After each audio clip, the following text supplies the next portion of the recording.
है वे बहुत ही क्रांतिकारी है। रिपोर्ट देखिए।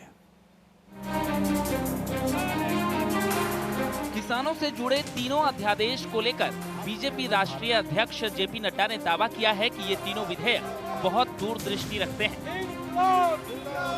उन्होंने कहा कि तीनों ही विधेयक किसानों को नई आजाद हवा देने का काम करेंगे। इसके बाद किसान को आजादी होगी अपना उत्पाद बेचने की। ये तीनों विधेयक बहुत ही क्रांतिकारी हैं और जमीनी स्तर पर परिवर्तन लाने वाले हैं। इससे किसानों की तस्वीर बदलेगी, तकदीर बदलेगी, उनके हालात में मूलभूत परिवर्तन होगा, उत्पाद का उचित मूल्य मिलेगा। तीनों जो बिल्स हैं जो अभी लोकसभा राज्यसभा में चर्चा हो रहे हैं, एसेंशियल कमोडिटी बिल तो कल लोकसभा से पारित हुआ है, अब राज्यसभा में जाएगा। ये तीनों ही बिल बहुत दूरदृष्टि रखते हैं और बहुत दूरदृष्टि रखते हुए इन बिल्स को एक्ट के रूप में हम सब लोग पार्लियामेंट में पास कर रहे हैं।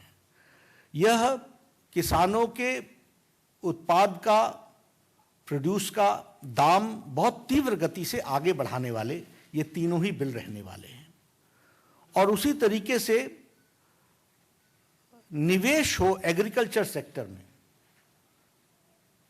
कृषि क्षेत्र में निवेश को बढ़ाने में ये तीनों ही बिल बहुत महत्वपूर्ण भी हैं और बहुत लाभकारी भी हैं, कारक हैं।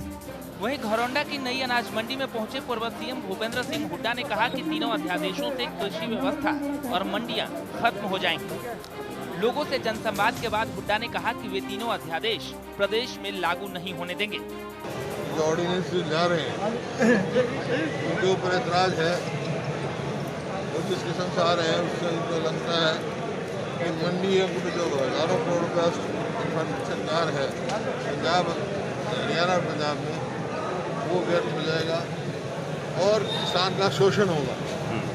कॉन्ट्रैक्ट फार्मिंग में जो MSP नहीं मिल पाएगी हार होगा और जब अगर किसान में और कॉन्ट्रैक्टर में झगड़ा होगा तो उसको कोर्ट में जाने की इजाज़त नहीं है किसान को, सिर्फ SDM फैसला करेगा।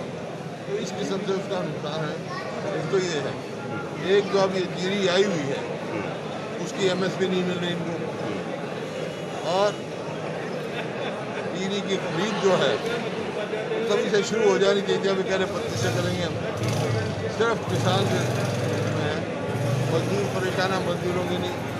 भिवानी के कई किसान संगठन 3 अध्यादेशों को लागू करवाने की मांग को लेकर भिवानी में उपायुक्त के माध्यम से भारत सरकार के कृषि मंत्री नरेंद्र तोमर को ज्ञापन सौंपा है। इन्होंने अध्यादेश को किसानों के हित में बताया और कहा कि शरारती तत्व भोले भाले किसानों को बरगलाने का काम कर रहे हैं।